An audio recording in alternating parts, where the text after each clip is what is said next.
All right, welcome back to the Dot Wave podcast. On this episode, we are joined by Garrett Long of the Watermelon Room, and we're just going to be chatting with him about music production and whatever the fuck else might come up. So anything and everything. Yeah. So All of first, it. I want to say we listened to a lot of your productions, the stuff on your website, and then we just listened to the stuff that you sent us. The tracks that stood out to me, I really, really loved, and I don't think this is the full name, but it's Grasshopper's Hiccup. Oh, yeah. Something. Mhm. Yeah, that track when it gets like big and shoegazy, I'm like, oh shit. Yeah. Like that sounds like something That I'll one's listen really to. cool. Yeah, but it's by Boatwater.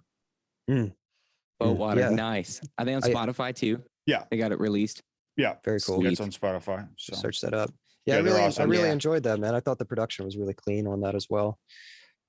yeah, It's- that was a project that we started like before COVID that got kind of stretched out and just ended up being a lot of recording, and most of it was tracked here. And then they did a few additional overdubs somewhere else, and then their friend Danny, Danny Gibney, I think was his name, a friend that they had worked with in the past, did the mixing, and Ryan, I think it's Schwab, something maybe, I think, who's a mixing and mastering guy who's a super good, did the mastering on it. And so it was just, it was like in the end, after spending that much time with everything being stretched out because of COVID, I was honestly glad to be able to just pass it off, just like clean everything up and just like bounce out a bunch of stems and just pass it off to the next person, because I felt like with the amount of time that I had spent just doing the tracking and stuff, I kind of felt like that I had started to lose perspective on maybe what else it needed. And so I just think it was,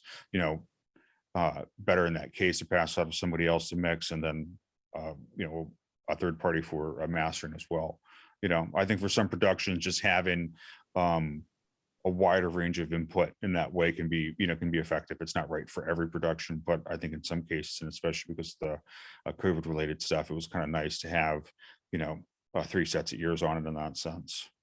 Yeah, So- that was something we were talking about right before we started recording, was just a perspective and how easy it is to Totally. lose it on projects, and somehow sometimes stepping away from something for a week or two just to completely like come back fresh, just not even thinking about it, not even listening to it, can do wonders. Like, sure, it pushes that release date back, but you're actually able to work more efficiently and make better decisions by doing that.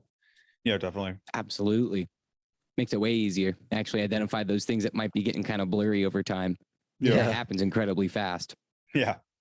You come back to it and you're just instantly like, what the fuck is going on with the guitars? Just notch something out and you're like, okay, yeah, it's cool, it's good. Better. Yeah. There was a couple of other songs that I liked. The song Second Chance, where it had kind of that post-punky like Joy Division type drum beat. I really, Yeah. really enjoyed that. That one's funny fun. enough, I work on so much metal, but that's closer to the music that I actually enjoy nowadays. Yeah. Metal is just what I work on because that's what I've always worked on. That was definitely a favorite track too. This band's called Delaplane, and they're actually coming in next week to do some drum and I think some other recording stuff as well. Actually, all like there was, I guess, like a few, like a album, and then we did or like a 6 or song 7 like EP/album, and then a few other singles after that, I think one of which is out, and all that stuff was all done.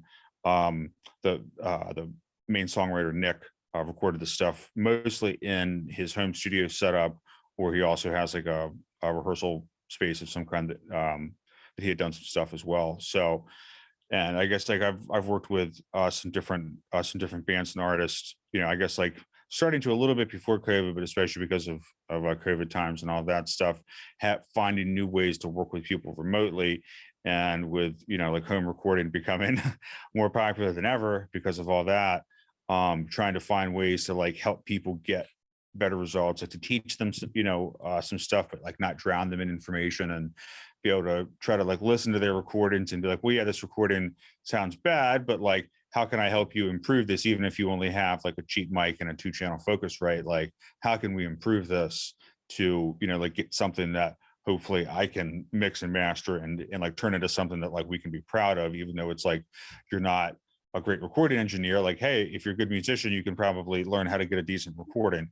and just trying to like teach people the right stuff and, like helping, because then it also makes the mix that much easier and that much better in the end if they can learn a little bit and just kind of understanding kind of like general recording principles and how to think about it, because that's the hardest part. Is everybody's like, oh, well, yeah, I'll just buy just buy an interface and a mic and I'll record everything myself. And, I think for some people that works really well, but for some people, it's like they don't really care about learning some of the more technical and kind of like esoteric things that you have to think about to be capable of like recording and mixing yourself. And, depending on what kind of music you work on, it's more or less viable, just depending on how much post is needed to take it, to take it to the finish line. Like you said, some of the stuff you're working on with like super high track counts, even if somebody recorded all that themselves, like the amount of skill and focus required to take a super complex production like that to the finish line is just something that the average, the average artist / producer just doesn't have without just putting in the time. Like that's what I tell people. It's like, you can learn how to do it, but like, do you want to spend your 10,000 hours learning how to be an engineer? Or do you want to spend your 10,000 hours being a better artist? Like, what do you actually care about? Ultimately, like being an artist is probably more important to you. Learn the minimum and, find the right people to work with to help you do all the stuff that you don't want to do, or that when, that you're not as good at, that you don't enjoy, that's what I always tell people is like, whether it's like a technical or creative skill, trying to find people that have kind of like a inverse skill set to what you have, like find people who are good at the stuff that you suck at or the stuff that you don't enjoy doing, because then it's like you can help them and vice versa. And it can just, I just think it's effective. Yeah. It's funny. So, Absolutely. It's funny what you were saying, like, what do you want to put your 10,000 hours into? I always joke that if I had not gotten into recording, I'd probably be an absolutely amazing guitarist by this point. But as it stands, I'm pretty good, because I divided my attention. But yeah, I've been working. Just last week, a single that I worked on released, and the guy recorded it at his house. And it was the same thing, like you said.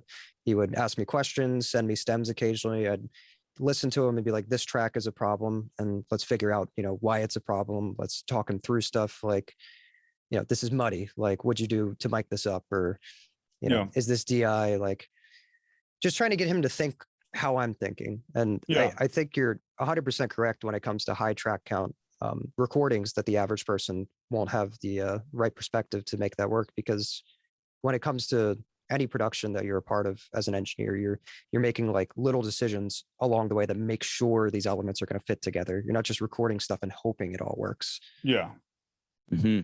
Yeah, absolutely. Like working backwards in that sense of like, kind of knowing what the finish line is and just working backwards from there. And that's the biggest thing, is just getting everything to live together, especially with any kind of production that has, like a full drum set in it, whether it's metal or whether it's indie rock or whatever, just getting the weight and the energy of the drums correct, because that just takes up so much of the headroom in a mix total, but also just because it's like, it's, probably one of the few things that's going to be full frequency spectrum in your mix outside of, maybe some electronic stuff possibly, and just getting all of that, getting the lows, the mids and the highs of the drums for that song sorted, and kind of seeing where everything else fits in, with that, and just making sure that has the right drive and energy, and then piling all the stuff up on top, with the room that you've got left.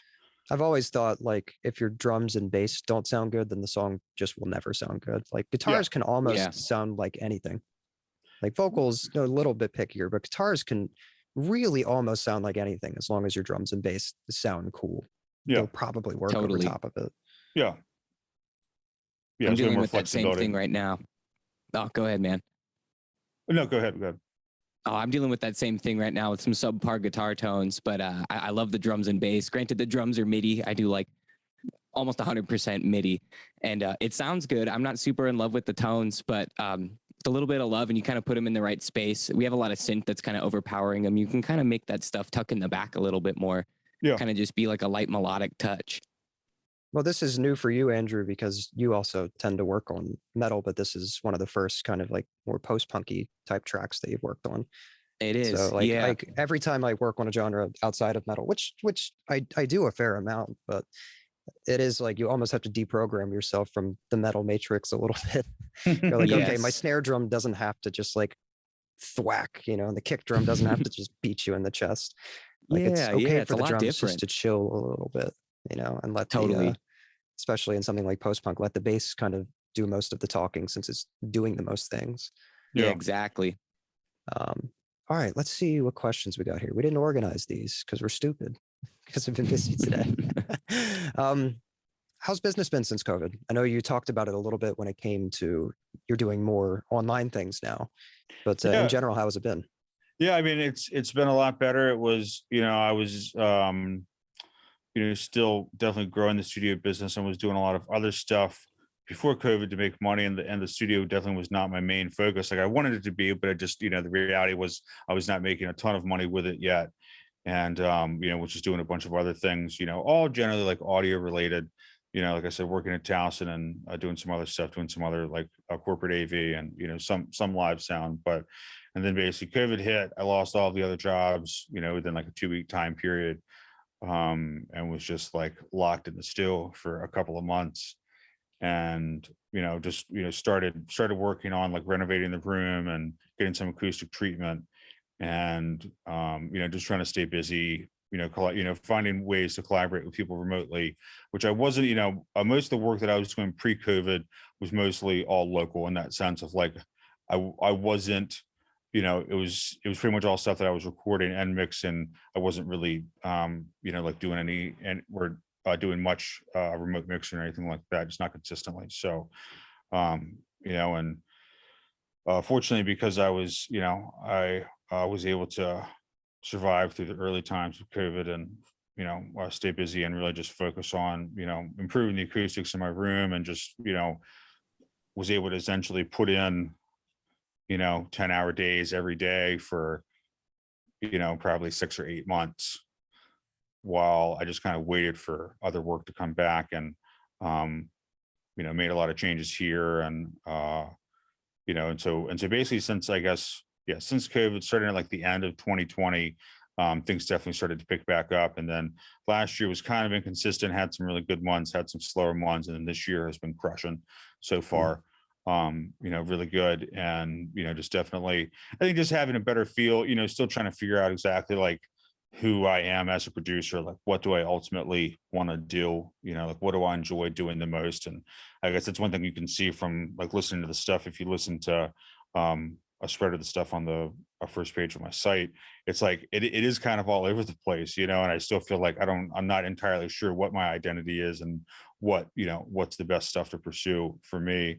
And so, but I do like the mix of different stuff. Like I don't think I'd want to do just one thing all the time. Like you said, you enjoy doing some different things and it keeps it interesting. I absolutely agree. So I mean, I feel like metal is definitely the thing that I'm best at just because it's like I was in a metal band and I just wanted to make my band sound good. So yeah, that's like the foundation of my my mixing career, I guess. I don't know. But yeah, it's certainly not. I don't want to be pigeonholed. I'd really love to work on some more pop in the future. Like I said, more like indie stuff, like specifically shoegaze and post-punk, like genres that I love that I really have not had an opportunity to mix ever. So I know it would be interesting. It would kick my ass and make me try new things, which is always the most interesting part. Like on this last mix, I was my reference was a Bruno Mars song, which is like, okay, I've just given myself the hardest possible thing to achieve. I've given myself a top 40 reference. And it was interesting. Just the amount of space in between things in that production was crazy, just how separated things were. And also how pop is very mid forward, where metal and rock are more scooped with like more highs and lows. Yeah. It made me try a ton of stuff. I was using tools that I already knew, like Pultec plugins, but then I realized like, okay, like these can really, really shape things to where it just carves out a ton of space in an interesting way. I think that's the most interesting part on working on genres that you're not familiar with, is just how it encourages you to look at your toolbox and start doing things and like thinking outside of the box with them and finding new techniques. Yeah, absolutely. Yeah. And I guess just as a, like as a drummer first in life and then a bass player, it's like I always think about the relationship of those two in a mix, just because, it does cover a lot of your total headroom and, a certain amount of the frequencies spread, obviously, and just kind of how those work. And I guess also depending on genre, kind of like where the kick and bass sit relative to each other. Like if the bass kind of generally sits above or below the kick, and just kind of how they interact for that particular type of music and that band and that production and everything, and just kind of getting that vibe in. You know, for me, that's always one of the first things that I address with a mix if I'm, you know, like starting something, you know, like from scratch, like not something that I recorded and may already have a little bit of stuff going on when it comes to like real mix time. But if somebody like sends me tracks, I'm just like loading up a template and like kind of getting things going. You know, for me, that's what I start with generally, and just kind of get those vibe and feeling good, and then just start piling in the rest of things on top. Yeah, to me, it almost seems like when it comes to bass kick relationship, I honestly tend not to even think about it much. Like I find that depending on the tones, it just kind of takes care of itself. Like you can tell whether or not the kick is going to have to be below or above, just depending on the source tone. But I think that's pretty common for almost everybody. Like that's the first thing that everybody tries to do is like, if you can get your kick and bass working together, then your mix has a chance of being okay. Yeah. Without that, you're fucked. It's gonna sound awful and muddy and all over the place. Yeah, for most stuff, you know, for maybe something where like the drums and the bass are more in the background. Yeah, maybe it doesn't matter, but yeah, for most of the stuff, you know, that I do, it's like the drums, you know, it matters. I want to hear the drums, make them loud. Yeah, I mean, even I'm a guitarist mainly, but even like drums are definitely like the part of the production I care the most about. Yeah, just because like all the albums that I enjoy, they all have amazing sounding drums. Yeah, like reaching back into my childhood or just like adolescence, I think of like Chris Lord Alge productions from the early 2000s, where it's just massive fucking drums with tons of high end boosted. Like that's the sound that I love. It's super processed. Yeah, he's great. Sounds great though. Sounds really good. I mean, even watching. Sorry, go ahead, buddy. Oh, just so many styles of them. Like you're totally nailing it. All the drums have to sound good and fit that characteristic in that music too. Yeah. Andrew, you're very blue right now. Did you know that? Yeah, I saw that. And I don't know where it's coming from. I have my purple background is not on, but I'm very like blue purple. Yeah, shit. Congrats on getting the gig with the Blue Man Group, man. Hey, it's the least I could do to help out. All right, so let's figure out something else to get into. So what got you into recording?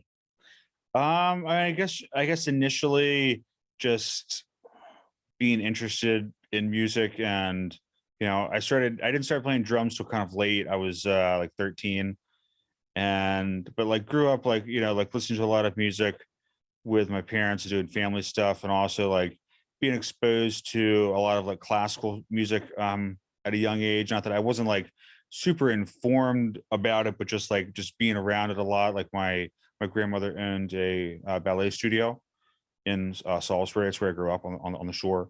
And so just like being around like the ballet stuff and hearing like tons of different classical stuff at a young age, and then kind of getting into more of like the like 50s, 60s, 70s stuff as like a kid, through like my parents and stuff like that. And then getting a little bit older and starting to listen to more like modern stuff, like early to mid 90s,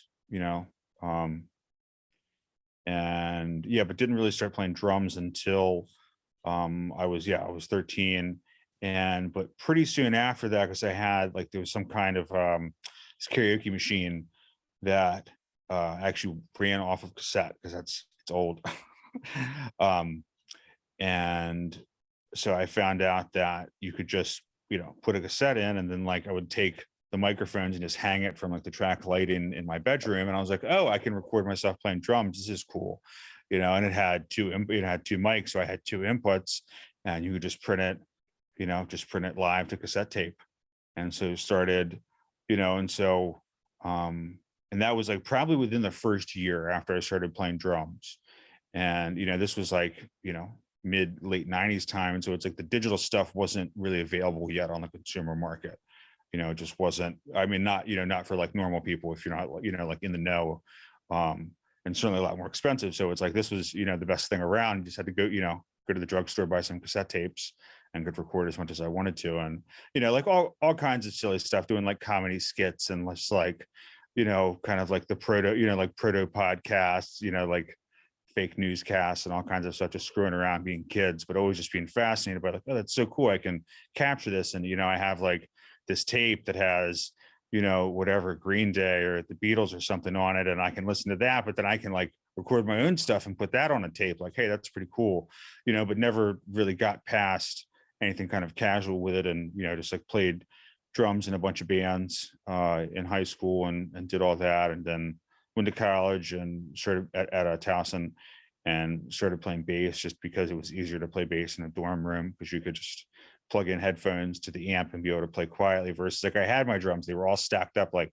in my closet in my dorm room. And I would like, go down to the common area and play sometimes or drive over to somebody's house and set up and play. But it became easier to play bass, like living on campus, at least for the first few years. And I feel like it was a fairly natural transition. Then like while I was at school at Towson, I started playing in like, a band playing bass and also got an internship at a studio and which was kind of like the gateway drug for all of the rest of this stuff. And yeah, and so, and had no recording experience, as far as, recorded, outside of just that, using that karaoke machine, literally nothing past that. And didn't really, like kind of understood the concept of how a studio worked, but not, not really. And I'd never really seen anything outside of like maybe some pictures online or something, just wasn't really something that was on my radar. But, I knew from like checking out albums that I liked growing up, it's like, I knew that it was out there. I just didn't really understand, like how it all worked. And so, yeah, I just got that internship and started, like in like a nice home studio setup. This guy, Brian, who became a good friend of mine, still is, and learning his setup and kind of in like I guess this was like 2000, I guess it was like 2005 or 2006, kind of when like digital was first becoming more accessible. We didn't have to have like $5,000 to be able to do anything, especially like it's crazy to look back and see like how much some of like the early Pro Tools rigs used to cost. Like, Yeah, it's just insane money. So, you could get some, because it was like the early days of kind of like budget, the early Focusrite converters and like the, the M Audio, M Box and all of that stuff was all like, fairly groundbreaking at the time. We laugh about it now, but it's like, that was a serious change and a serious, really changed the future of recording in a lot of ways, because people could now like record on their own and get like a half decent result without a ton of money or a ton of experience. And that was really kind of like a big watershed moment in kind of how like, the path of audio engineering went, I think, and that stuff changing. So, but yeah, so I just started learning about studio stuff and, I guess I feel like always had, I've had a pretty decent mindset for being a producer. I think it took me longer to learn some of the other things, but I feel like I've always had a good feel for like what a song needs and kind of how to work with somebody and try to, get the right performance. And, even though, I hadn't had a ton of experience recording myself, I got a lot quickly. Like I started doing some like session stuff, playing bass and, a little bit playing drums, and was playing in a band. And so was able to kind of see some of the experience I had doing other stuff, like bands I played in the past, and trying to, understand how to make our songs better. And, even when I was just recording them on the, like on the cassette tape and everything, trying to make stuff sound better. And you listen to it and be like, all right, the bass is kind of loud. We need to turn down the bass amp, or, I need to play the drums louder in that part or something like that, and just trying to, like get in a basic feel for how everything worked. And, yeah, and it was, I did that for a couple of years, and then, was, kind of out of the studio for, some time. Like I had gone to school at Towson. I lived in here in Baltimore for a few years after graduating. And then, I was back down in Salisbury, for about a year and a half, and then was in Annapolis for 2 years and moved back up here to Baltimore in like 2014. And, had done a lot of different interesting work things in the meantime. Like, I worked for Pep Boys for a few years, oh doing wow, like service related stuff. I have And family who works there. You actually which might one? know him. Which one? Which store? He doesn't work at a store. His name's Mike McSorley. Oh my God, I didn't even think about that. That's nuts. That's my Tell, uncle. tell him I said hi. Tell him I said hi. Yeah, I will too. Small I world. worked. I worked mostly at the Annapolis store, but also Annapolis, Glen Burnie, and White Marsh. So I tell him I lived said at. hi. There was like a year, That's like crazy. last year, where I lived like a block away from that Pep Boys as well. So Yeah, that's hilarious. Yeah, Yeah. small to more. yeah, exactly. How did you Small how to did you like more. Annapolis? Let's take a tiny detour. Yeah, it's weird. Annapolis is weird, man. I think it's weird I at least. agree. Like being from Salisbury and then like really only having lived in like Towson and then like Baltimore City. Annapolis was just weird because it's like the cost of living is kind of rough there. And so I found that like the people that live there don't work there and the people that work there don't live there. Yeah, It's like it's very much like a a commuter town in that sense, and just kind of a weird place, and I feel like it's like if you don't have like a boat or a BMW, people just don't care, so that's exactly what I was gonna say. The thing that I always say to people is, I never felt like I fit in there because I never owned a yacht. yeah, exactly, yeah, and like yeah, I mean, I hung out there some when I was living there. I mostly just like worked a lot, I wasn't, I didn't, or I wasn't planning on working there long term when I initially got the job. It was supposed to just kind of be like a stopgap thing.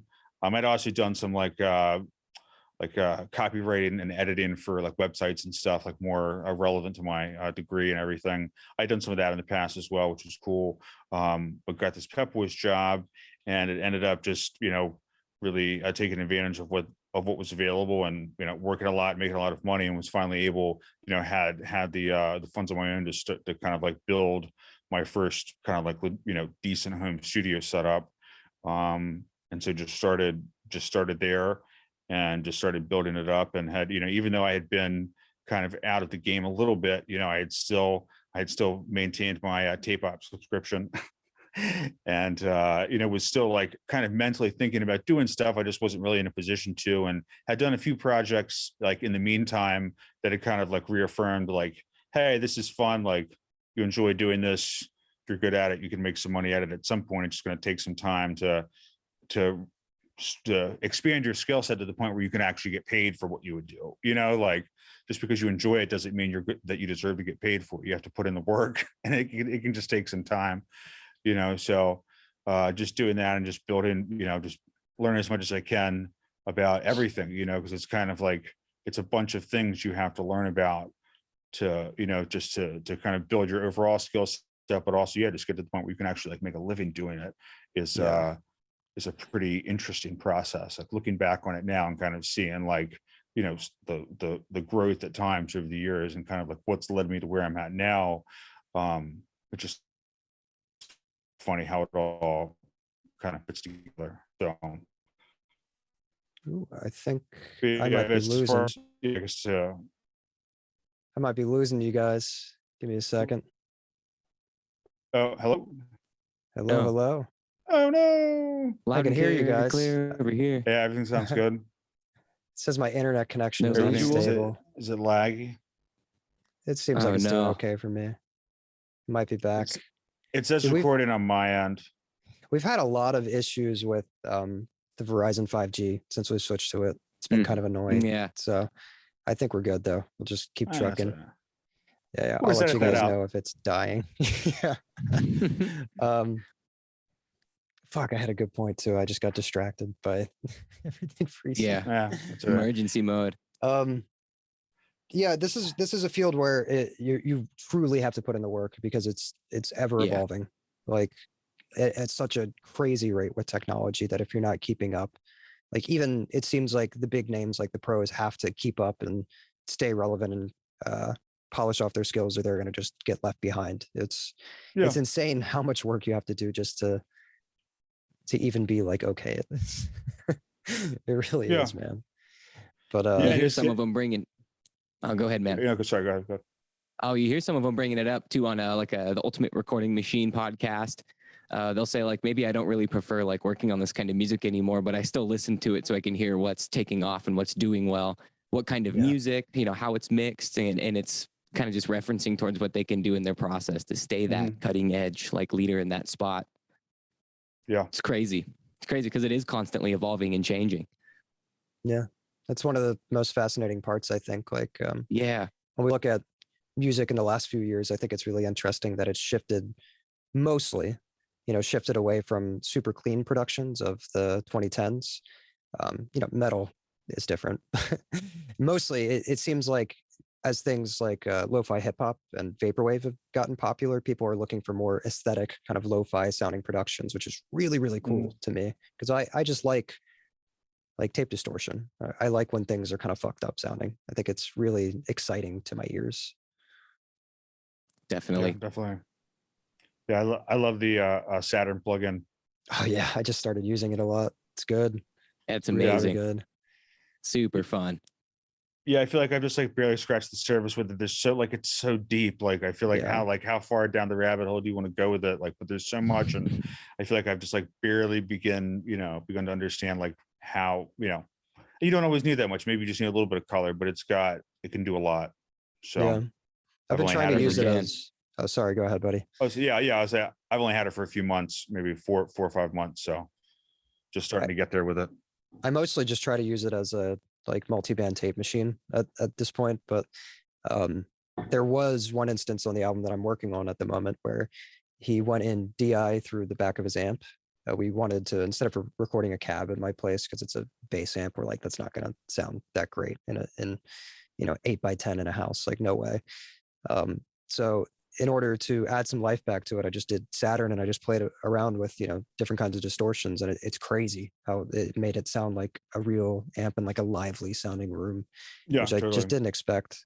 The other thing that I think is cool about it that I haven't messed with yet, but I will, I like that there's a modulation section where you can, make LFOs to control the parameters. So the distortion isn't like constant, like it's moving a little bit. That's really, really interesting to me. Yeah, that's cool. Yeah. Who knows whether I'll use it in mixing, because sometimes mixing is like you want it to sit exactly in one space and not move at all. But other times letting stuff breathe can be really, really cool. Ingvar has showed me, speaking of somebody that Ingvar showed me some of that stuff because he uses Brauer motion a lot. So cool. I've been trying to find ways to, use like an LFO on like a stereo widener or something to get a similar effect to where like it's just like hi-hats in like a trap track, panning them up the middle, but having them like breathe, like getting, just arrhythmically getting bigger and smaller. Yeah. Let's see. All right. Yeah. I don't have any of the wave stuff, but I do have some sound toys which can be effective for that type of stuff as well. There's some different things you can kind of combine to get similar effects and just create motion and static stuff, especially when you're mixing, if you're mixing stuff that's sample based and depending on if there is any kind of variability or error programmed into it, or if it's just like a straight right on the grid part for the whole song. It could be nice to have some stuff like that to add to create some things and just create some movement. Yeah, RC20 is a plugin that I've been using recently. That's amazing at that. Yeah, it's kind of just like a lo-fi machine in a box, honestly. You can do crazy shit with it. It also just, to continue nerding out for a second, it has a really convenient tilt EQ, which I'm like, okay, now that I've been using that, I'm like, maybe I should just, find a good tilt EQ in general, because it's just kind of interesting how quickly it can shape your sound into something a lot better without having to fuck with everything, Yeah. So how long have you been at your current location? I've been here for, I guess, just about 5 years. Wow. So yeah, I was living in Hamilton, like Northeast Baltimore City for, I guess like the first 3 years after I moved back here in 2014, and the initial incarnation of the studio was in the basement of that house. And so as far as like it's, a lot of people have asked as far as the origin of the name. They're like, that's a weird name for a recording studio. Like, what's up with that? And it was it was in the basement of this house that I was renting, which was owned by my uncle. And he had lived there at one point, and the basement had been like the rec room, like playroom for his kids. And I think he just got like a couple of cans of like free paint from somebody or someplace. And like one of them was pink and one of them was green. So that was why the basement ended up those colors, and it was like a kid's room or whatever. So he wanted to be like bright, fun colors for the kids. And so I started running the house, and we had painted a decent amount of the rest of it. bedrooms and our living room and stuff like that. But we're like the basement, like whatever, it's the basement, it's funky, we'll just leave it pink and green. And, you know, just kind of left it like that. And, I started building my studio down there. I already had some stuff. I had, instruments more so. I had a PA gear and some basic recording equipment, but didn't have like a full computer-based setup. I just had like a standalone. I still had the karaoke machine and I was still using that for some things just to like fuck around and make demos. But I would also I had like a tabletop digital Tascam, which was, pretty cool for what it was.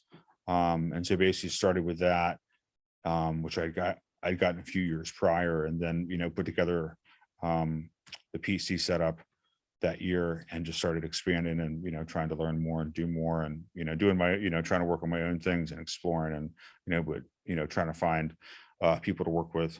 So. Do you, I know that you have quite a bit of analog gear. So I'm wondering nowadays how much you work in the box versus when you're outboard. Yeah, it's mostly for the stuff that I have, it's mostly for tracking. There's some stuff that I can use for mixing, like an SSL style compressor, Beautiful. bus compressor, have something like that, which can certainly be useful. And also just picked up a pair of these Cappy preamps, which are supposed to be fantastic for running mixes through. The Cappy VP28s. They have a line mode. And so I'm excited to try that for running some mixes through as well, but primarily doing stuff in the box just for the sake of recall and, just trying to, so it's mostly for tracking. So just having like a solid front end to be able to do like full band tracking and have, 20 some channels to be able to do, set up and do drums, but then be able to set up to be able to do some vocals, do guitar, bass, whatever, and just have everything ready to go. You can get a lot done that way. Yeah. I noticed in a lot of your pictures on your website, you have like the full band setup, like you're saying. Do you prefer, and I know you're probably gonna say like, it depends on the project, but do you prefer recording them all at once to get the feel of the actual band, or do you prefer recording things separately? It really depends on the band in the sense that like how strong the band is on these particular songs and how committed they are, and so I would generally try to make that assessment ahead of time, just as far as like, listening to, the demos they have, checking them out at a gig, checking out a rehearsal, something like that, like doing some homework on somebody before, just to try to evaluate the situation and like see their strengths and weaknesses and kind of like how the band operates and then determine it. And I would say most stuff benefits from a certain amount of like multi-tracking, but just finding ways to like break that up and make it not so monotonous, because like if you're doing like a, regular kind of alternative band thing where you got, two guitars, bass, vocals, drums, instead of like forcing everybody to come in and like, all right, the guitarist has to do their part to the click, and then the second guitarist has to do their part to a click, and then maybe the bass part, bass player does theirs to a click, and then you do some vocals and you do all of that to be ready to do drums, so you can give the drummer something decent to listen to when they're doing their part, instead of having to spend a bunch of time and chopping it all up, trying to get people in the room together as much as possible, and just doing something like just skipping the amps and just running everything DI just for the sake of like getting the drums recorded, and just for most things using a click track and just piping some click into the drummer and then just letting everybody else listen to the drums, and that way the whole band can be together in the room, and everybody's got their own mix and they feel comfortable, and the communication is good, but then there's no there's no bleed in the drums. And so you're still going back and redoing some stuff, but at least it's like you don't have to spend a ton of time doing like pre-production type things. You can just listen to the rehearsals and kind of put everybody together in the room that way, and then go back and overdub some stuff on top. Or I'm not opposed to doing it live. It just the band really has to be committed to it, and just understanding how to manage volumes. For me doing it live, because like I said, my main tracking space is about 375 square feet, and 10-foot ceilings, and it's definitely treated well. It's like a it's not a totally dead room, but somewhat dead. And there's like a ISO booth that I could put somebody in as well. And so just to make it work, it's really just about like the overall volume of the band and how well the drummer manages their volume, which to me is like the difference between a good drummer and a great drummer is their ability to play at more than 1 or 2 volumes. And especially, depending on the type of music, if we can get some separation, like some bleed is cool, there's so much classic stuff, as far as, through, almost everything recorded through the 60s and, until the early 70s, like, there was tons of bleed on everything because so much stuff was done live. If you can find ways to control it in the right way and, like get it to be a benefit, it can be super cool, and to have a band set up and you were, recording, at least for me, generally, we're doing all the instruments live and then maybe overdubbing like a guitar solo and then like going back and redoing the vocals for sure. Generally not keeping any of the live vocals just because, we can get a better performance with multi-tracking that, but literally, doing 90% of it live and just overdubbing, the least amount possible. That can be fun too. Yeah. Speaking of bleed, I know a lot of people when it comes to metal and rock now like to just gate the shit out of their drums, and I don't. Like I'm cool with the bleed, honestly. Like that's what the samples are for. I feel like if I want to hear something louder, but without the bleed, it doesn't really sound like a kit. It sounds like individual elements. You don't get that blend of things.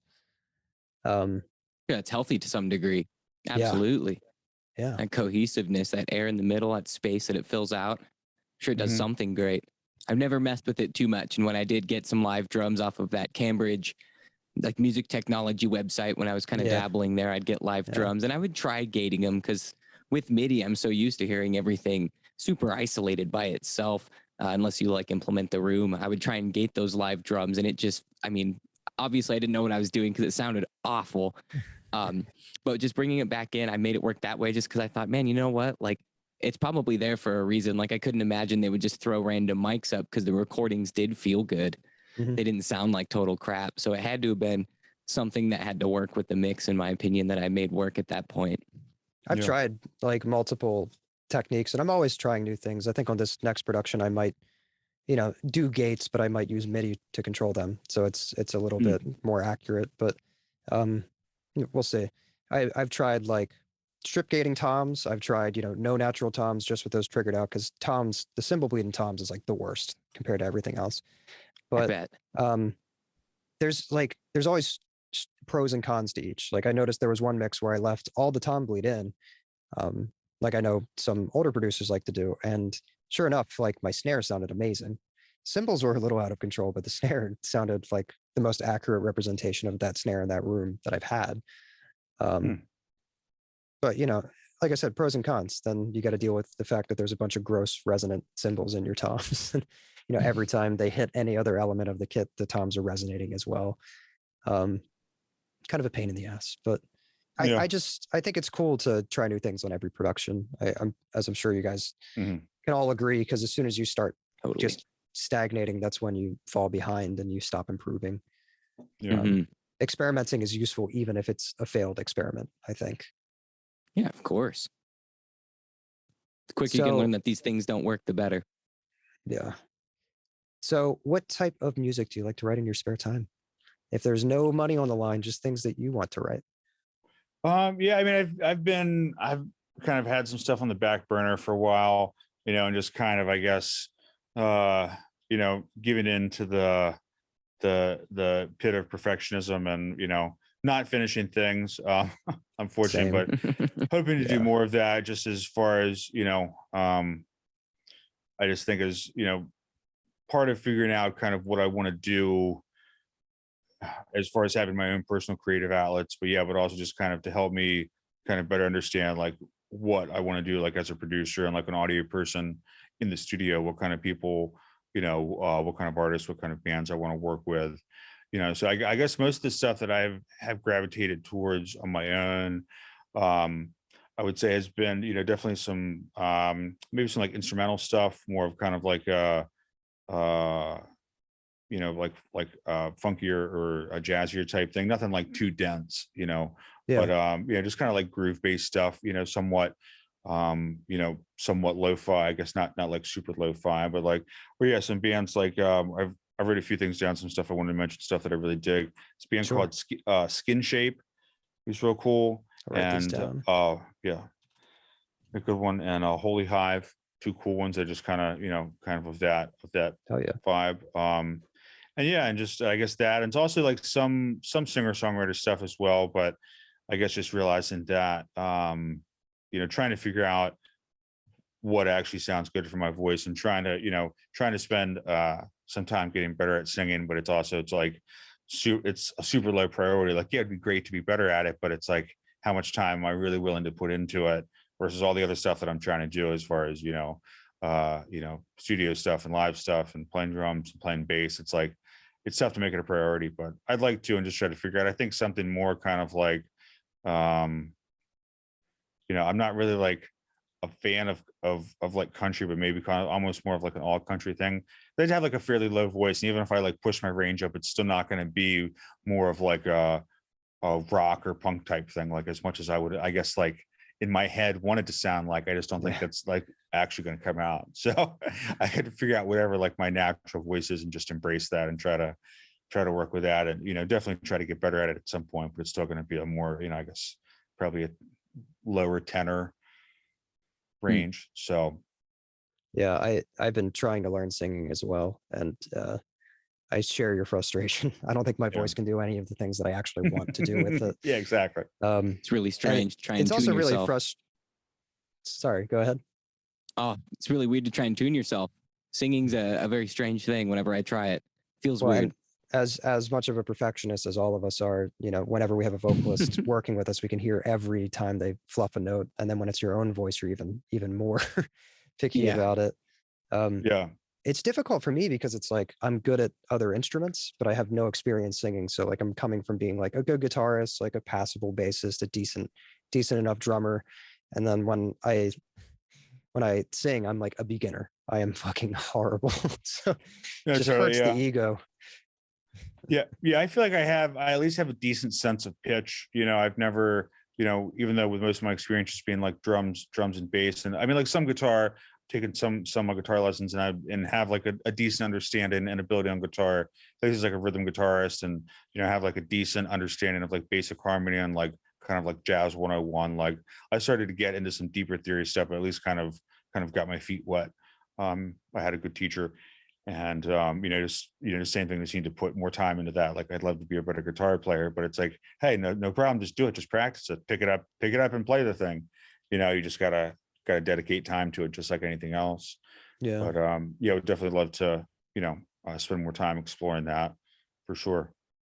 Theory is one of those things where it's like not fun to study, but the result is really fun, right? So it's hard absolutely. It's hard to push yourself through it, but there's been a few times in my life where I did have a couple weeks where I really studied the things that I was interested in, and it's made me a lot better. But man, it's so hard at the end of the day, after you've been working on music, to just be like, all right, do I want to? It feels like work still at that point, which kind of sucks. Like that's the part nobody really tells you about. When you start doing something you love as work, it does just start to feel like work. How do you go about trying to keep it fun for yourself? Yeah, I mean, I guess like you said, just trying to keep it fresh, and like working on different things, and just not having to do the same thing over and over again. I enjoy the variety of what I do with the studio stuff and live sound, and just try to learn, try new techniques, try to improve on the stuff that I have as like the foundation of maybe how I approach a mix, and then be able to add things in and just figure it out.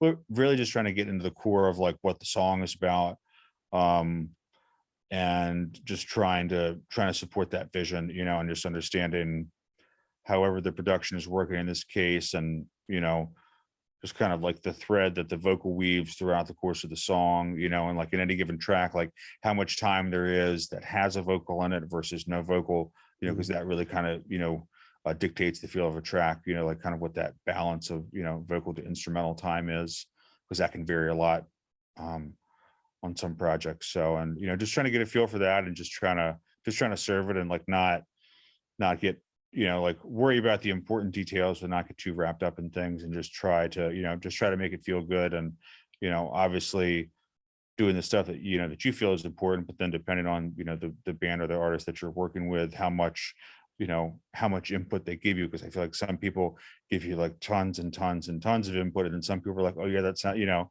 send them like a mix, like, oh yeah, that sounds great, and they give you like 2 notes and you're like, this is not finished, there definitely needs to be work. But they just like, they're not pushing you along as much as you kind of have to push yourself. I guess it's like something that I've tried to be cognizant of, is like not always relying on the, on the artist or the band to completely drive the process. Because even if you tell them to, and even if you like empower them to and put them in the position to be able to, they may not really get it, or may not really understand like, when is this finished, what's important, what's not important.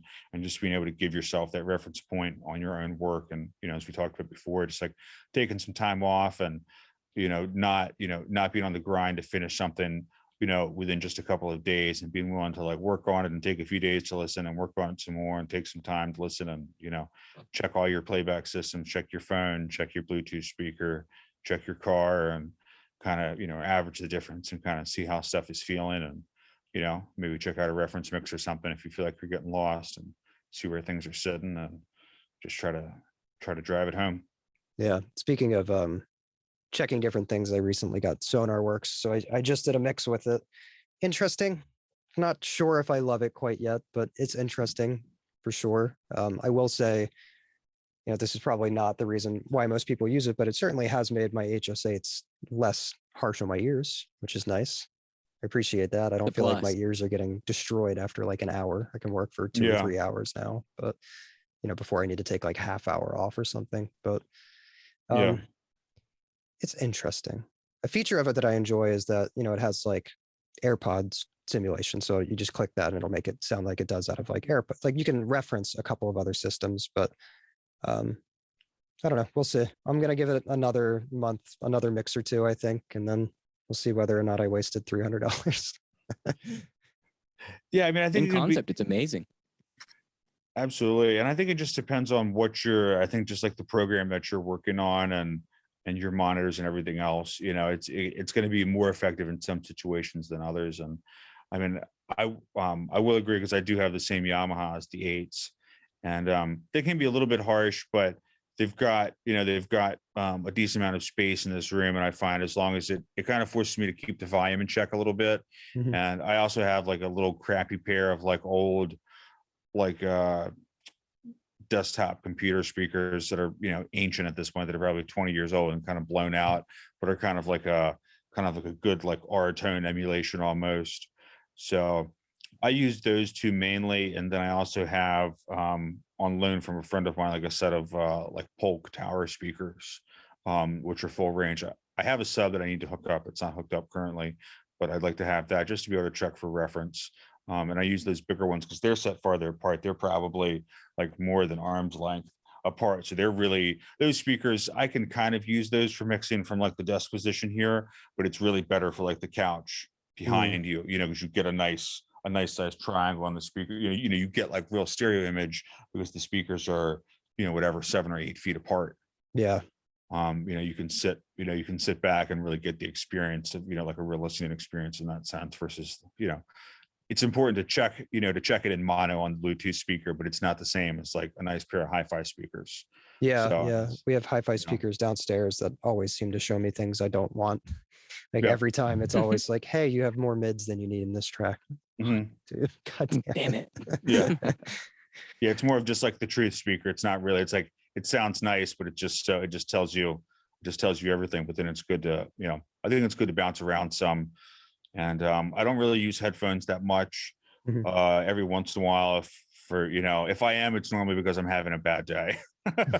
Generally, I just stick with the Yamahas. I feel like I can trust those. I've been really happy with them, and haven't been compelled, at least for the time being, to try to like, really consider the next tier of monitors above that, because I just feel like the Yamahas just work. They translate, and even with doing kind of like a wide mix of stuff. They work on, I feel like, a lot of different types of music for me, and those combined with the other speakers that I've got, I can make it all work. Yeah. I've always worked on Yamahas and I enjoy them, but like I kind of was alluding to, it really is a case of like, I think I need to find if SonarWorks doesn't work out, I think I might need to invest in something that's just I can just something that gives my ears more. Fuck, I'm saying this so stupidly. I've been working all day. Well, Something that's not as tiring, basically, for me, because it really wears me out pretty quickly. yeah, well, there I'm is. sure. I'm looking. I can't remember the name of it. I'm looking it up right now. But are you familiar with the developer? It's called Air Windows. No, I'm not.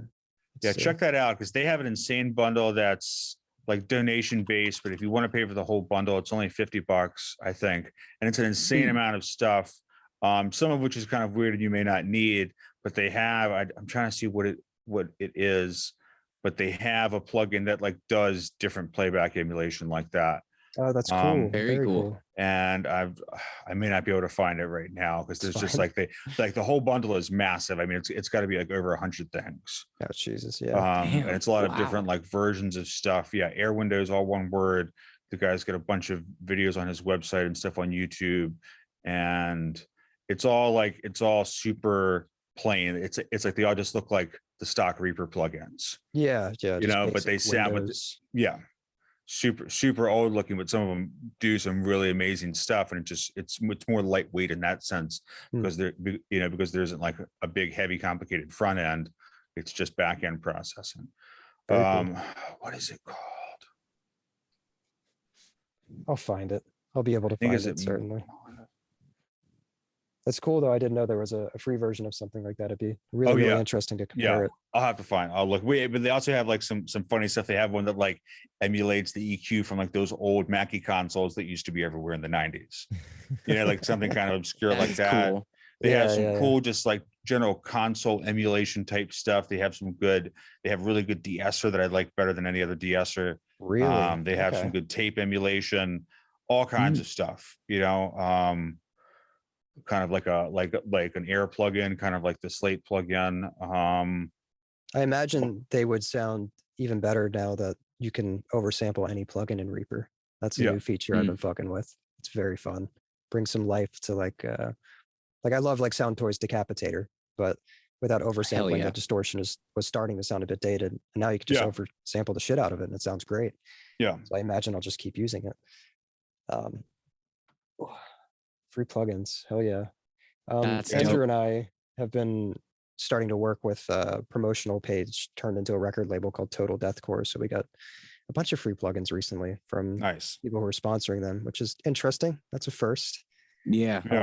It can be intimidating trying to like go through it and be like, which of these will I actually use? But Yes. it's nice. I like free things. What do you Hey, use what- primarily? Like what's your mixing setup kind of based off of? SSLs. So I used to use the wave stuff, and then I just I was thinking it started to sound a bit dated, so I was shopping around, and then the SSL native stuff just went on sale, the channel strip and the bus compressor, and they're fucking incredible sounding. So mostly that. Then just like Fab Filter or whatever style EQ, just for more like precise stuff. What else? Like some Slate here and there. I like some of their compressors or like their tape machine, their distressor, like just a few other Waves Distressor's plugins. cool. But yeah, I mean, really, the bulk of the heavy lifting is that SSL plugin, honestly. Yeah, and that's the Waves, Um, or which? the SSL native. Through theirs directly. Yeah. Gotcha. Okay, cool. Yeah. Well, I like that it has.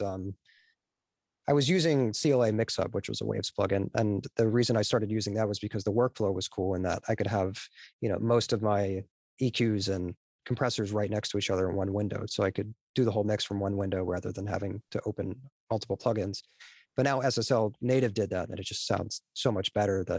And it's even more convenient. I mean, I put it on every channel, and I open up the other window, and it's just like laid out like a board, all labeled already, and you can just tweak the EQ and compressor on each channel. Just way quicker, I feel. That sounds cool. Workflow is incredibly important, man, because I think the Slate, before the native stuff started doing that, the Slate stuff I thought actually sounded a bit better than the CLA mix-up from Waves, but the workflow was just so much worse, having to open up different plugin windows just to tweak something just slightly. I felt like it was taking me, it was adding on 10 seconds over and over and over again. I do find that if something is inconvenient to use, no matter how good it sounds, I probably won't use it. Like So true.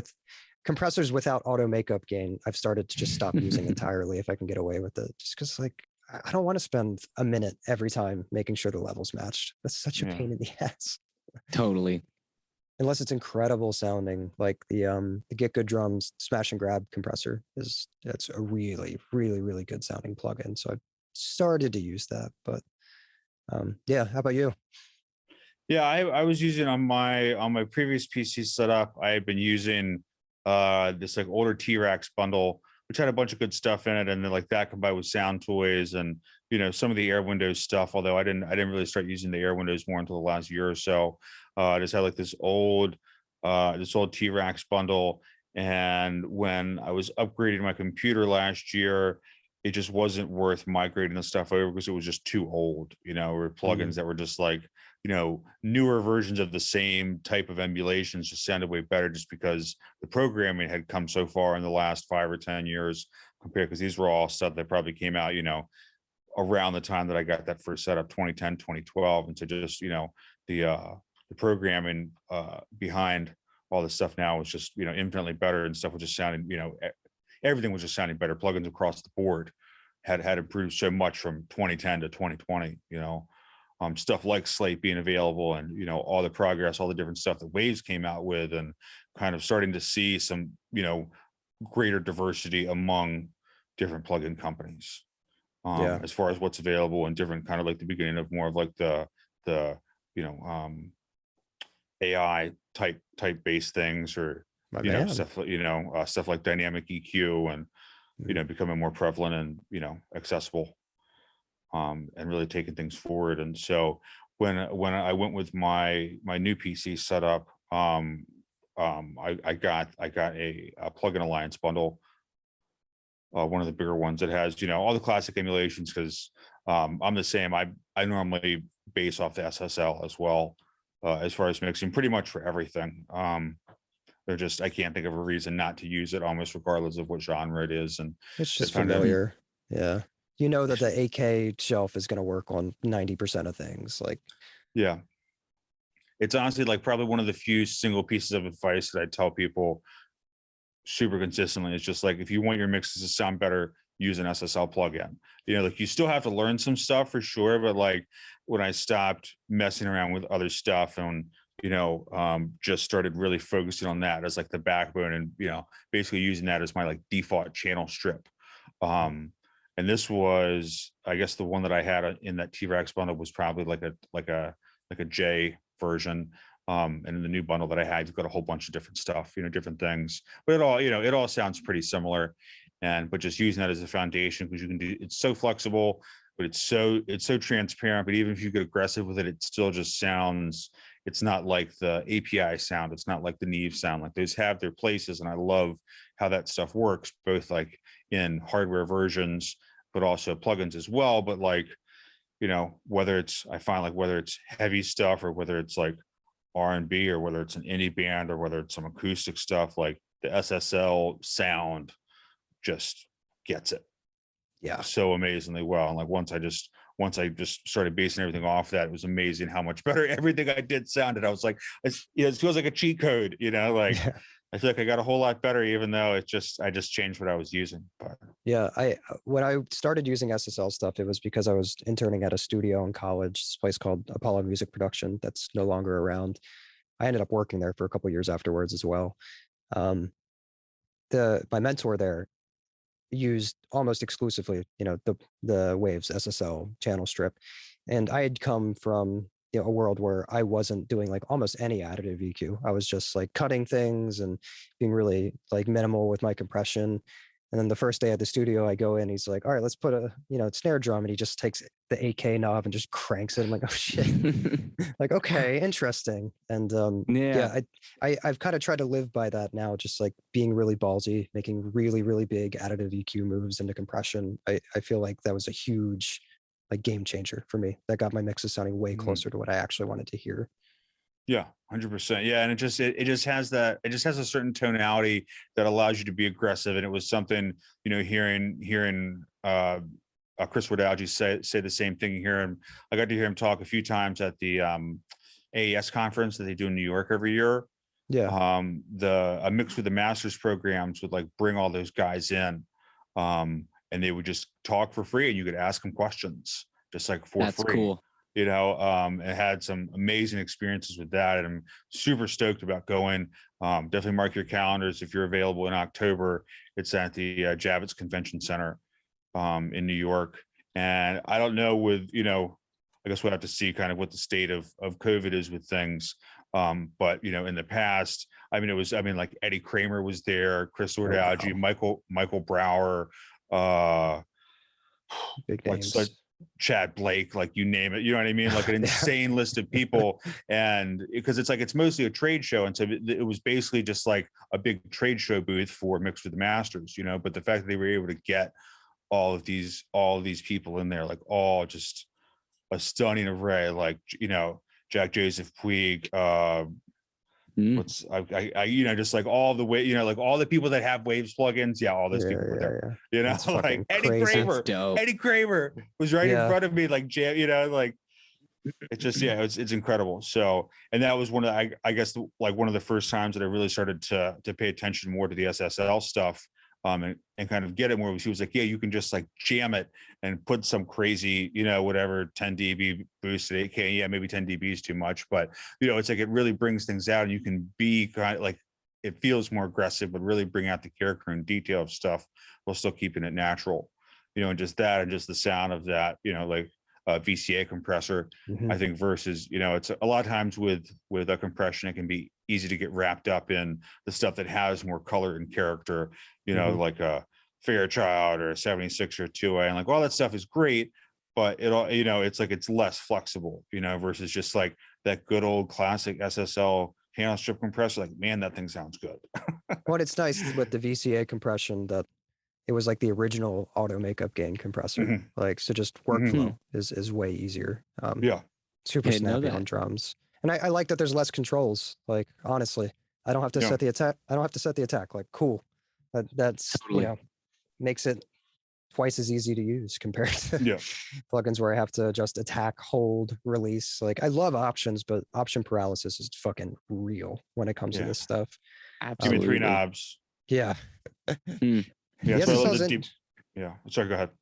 I was just going to say the SSL is interesting in that I think the reason you're able to make such aggressive moves with it is if you look at how it works, the band for an SSL, whether it be the Q gets smaller as you continue to boost, which is really, really interesting. Like, it's a variable Q for either the shelf or for the bands. So that something about that just feels good. Like it reacts the way that like your brain expects EQs to react. I don't know. Very natural feeling. Is it the same on reductive EQ too? Does that Q thin as you pull out? Yeah, same thing. That's why cool. you can pull like negative 15 decibels with a small band on it, and it doesn't really sound like it's, you know, absolutely just like notching something like you would with a fat filter. That makes sense. I'll do that, and I'll wonder, man, like this is not doing what I expect it to be doing. It's totally different than like something like a Pultec. If I'm doing attenuation there, I mean, it really attenuates it depending on how far you go. But well, that's the nice part about EQ that's not visual, is that you don't feel like you're doing something wrong when you do something like that. Like in FabFilter, when you do some crazy move, you're like, it looks weird. It looks weird. Yeah, exactly.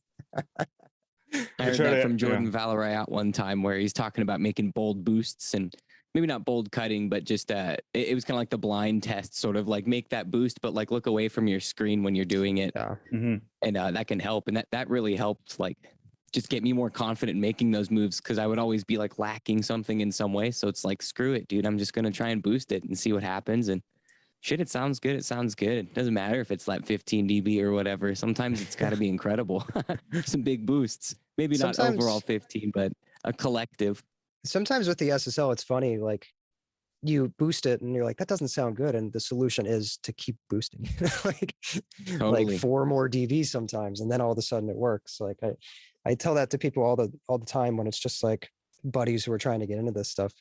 And they're like, I just can't make it sound good. I'm like, you know, well, just like go further than you think you need to. Like that generally is where the sweet spot is. Like do it until it sounds way too extreme and then just like pull back a tiny bit. And that's usually the right amount. Agreed. Yeah, definitely. Then sometimes you can get that one, if it's just like that one part of the spectrum that has to shine for that particular source. And then sometimes once you get the EQ right, you can actually turn something down over, like the overall track volume can come down because the right stuff is shining through in the right way. And you can kind of pull something back a little bit overall because the right stuff sticks out. Yeah, that's I've been Definitely. approaching automation in kind of the same way in that like when I mix a song, I'm mixing like the biggest part of it, like the chorus. And then like automation, I'm not really boosting stuff after that. I'm tending just to like as it goes into the verse. And I like everything else in audio, I'm stealing this from somebody. This is a Nolly idea. Right. Where he's like, I automate to I don't automate to make parts sound different. I automate to keep the vibe consistent. Cause like it does sound weird when your chorus is over and everything is still as gigantic as the chorus during the verse. Like it takes you out of the song. You know what I mean? So maybe it is good to bring the drums down slightly during the verse or like, back the vocals off a little bit. Like, yeah, that's how I've been approaching it recently. And I've had some pretty good results that I'm happy with. Yeah. It's really cool. I never thought of it that way before. Yeah, it's good stuff. Like I said, it's not my idea. Somebody a lot smarter than me said that. Nolly's the man. He's great. Yeah. I think it's really just, just trying to kind of create some micro dynamics, because for, again, depending on the song and the production and everything and what the band gives you and kind of what material you're working with, just kind of, how well the arrangement of the song kind of, grows and shrinks and everything and kind of how that's all working and then how much you may need to push in on your end as far as automating things. I mean, you always generally have to automate a vocal. I don't remember the last mix that I didn't automate the vocal pretty thoroughly, but just figuring out how much automation you need on other things, how much automation on your rhythm section as a whole versus individual parts of a drum kit potentially versus, the other rhythm instruments, lead instruments, kind of how it's all jiving together. And just if there's like little small things, even if it's just like very small stuff, a half a dB or dB, just to create little bits of things, automating effects, and just try to create as much, kind of continuous movement and kind of like pulling somebody, you kind of want to like, I guess, guide somebody through, like have like the arrangement kind of pull them through the song in that sense of like having it all working so that it's help guiding the person with that experience of hearing the song and experiencing the song, regardless of what it is genre wise, and just making sure that it's like that you don't unless you intend to lose their attention, generally your point is to hold their attention, so figuring out how do I do that, and how do different things have to come up and down. And again, like we said before, like the balance of the, vocal versus instrumental time in a particular track and how much work you may have to put into the instrumental to create that kind of stuff to keep it interesting and just kind of keep it going. Yeah, it's one of the harder things to like when you're listening, doing critical listening. That is one of the harder things to pick up on. I feel like it does kind of feel like almost anybody can just hear EQ differences in songs for the most part, or at least like anybody who's decent at this. But the harder part is like interpreting what the engineer did with automation from part to part is really, really, really difficult actually, because it's so subtle compared to just EQ. I mean, you can make a shitty guitar tone and compare it to a good one and be like, okay, I hear why it sounds bad. But yeah, that subtle movement, man, it's something that perplexed me for a while, and I feel like I'm just starting to finally get it, and it's making my stuff sound less static. Let's just, which is nice. Music's supposed to breathe. It's easy to forget that with metal, where you want it all to just be like, blaring giant at once. Totally. Let's see. I think, it's probably about time to wrap up. We've been on for about an hour and 10 minutes now. Yeah, it's been a good one. I think I don't know if I didn't really have anything else specific on my mind. I wasn't sure if you had any other questions or comments, anything else that maybe that you listened to that you liked or.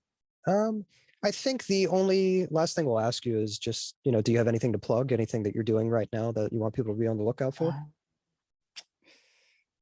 guess nothing in particular, like in that sense, just still, just doing a bunch of different projects here and staying busy at the Crown. If anybody hasn't checked out the new Crown, definitely come check it out. The new upstairs space is amazing, and brand new sound system up there, full lighting rig and everything. And it's all just one large space now. So Awesome. versus being 2 rooms in the past. I don't know how much experience you I had think I've been there once. going in the past. Oh, okay. Yeah. It was cool. Yeah. So it's cool there. The upstairs room, I guess, will hold, I guess, about 300 people, maybe 350. I don't know what the official capacity is, but it's a nice size space. That's a lot. So yeah, it'll be nice. When I went there, I believe it was one was just like, because it was used to be 2 rooms, like you're saying, right? I think I know what you're talking about. One was doing like just like a dance DJ, and like there was like 3 people in there. We're like, okay. And then we went across the hall, and it was like an underground rap concert, and it was fucking crazy. Yeah. Like I saw so many Drastic people opposites. with guns on their waistbands. We're just a bunch of like white dudes just chilling, like, hey, what's up? This is sick. It's fucking wild, man. Baltimore's I never Sorry, saw go any ahead. guns there, but yeah, I mean, maybe at some point in the past. Hopefully not in the future. Yeah. Try to keep it safe, hopefully. Yeah, but that's not a culture that I really involved myself a lot in, even though I do enjoy rap. So it is cool just getting to be like, what's the equivalent of like a dive bar punk concert? What is that for rap music? That was really cool to see that. I've enjoyed working there and doing some of the different shows and actually getting to see people actually perform, because it's always so much of like something that you listen to oftentimes, but I feel like there aren't a ton of spaces that are booking those types of shows. So I've enjoyed doing some of that, even though it's not as complicated as far as, or not as like involved as like engineering for bands and stuff for a night. It's still cool to have people bring other tracks. And normally there's like a house DJ who will do some stuff in between, and then take care of everybody's music, and just trying to get it to sound, just trying to get it to hit nice and make it sound good in the room with that system, and just try to make that vocal nice and clear and crisp. And some people have more experience than others as far as performers, and for some people you can just kind of let it ride. For some people you have to just like ride the fader the whole time because their level is real up and down, or they don't have good mic technique because they're not experienced as as experienced as a performer, stuff like that. So it can be challenging, but I still enjoyed it, and it's nice to do something different. But it's cool to work with bands. It's cool to do the like DJs and hip hop and stuff too. I like the mix of music. They've always, in the past, the booking was always super diverse there. They do stand-up comedy, and they do all kinds of different band stuff, heavier metal oriented stuff, a lot of experimental and weirder stuff, and regular indie rock, alternative type things, and everything. So I think it's probably the most diverse venue in the city in that sense. Wow. Definitely one of the most. So good stuff. Check it out. I've only ever That's known amazing. Baltimore for its like hardcore and metal scene. So at some point I'll have to branch out, because I know there's a lot of music here. I'm just not connected to any of it. I have no network with any of those other genres. Yeah, it can feel, I guess it can seem kind of disconnected and like clicky at times, but I think it's pretty cool. It's just all, I feel like it's all somewhat fragmented, and there's really, since like I first came to Baltimore, almost 20 years ago now, we've definitely like lost venues, and some of those hopefully will come back, and hopefully there'll be some new spaces, but there's definitely less venues than there were 15, 20 years ago. And just trying to maintain the stuff that's here, and create community, and have opportunities for bands to be able to get out there and do their thing, and give it their all. So yeah. Awesome. It's been great That's talking to you, sick. man. yeah, good to nice to finally meet you meet you. guys. Yeah, Yeah, absolutely. great to We'll meet you. have Definitely. to get together sometime. We are technically like neighbors, honestly. Yeah. Like, Yeah, right down the street. Hampden. Yeah. That's cool. Yeah, man. Shit.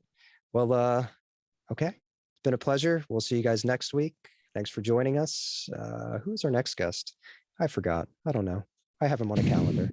We'll see. But either way, if there's any links you want me to include, Garrett, just shoot them. Okay, yeah, I'll sure. include them on the Yeah, video. definitely. Okay, good So, deal. Definitely will. Awesome, dude. I'll talk to you later. All right, take care, guys. Happy Thursday. Later.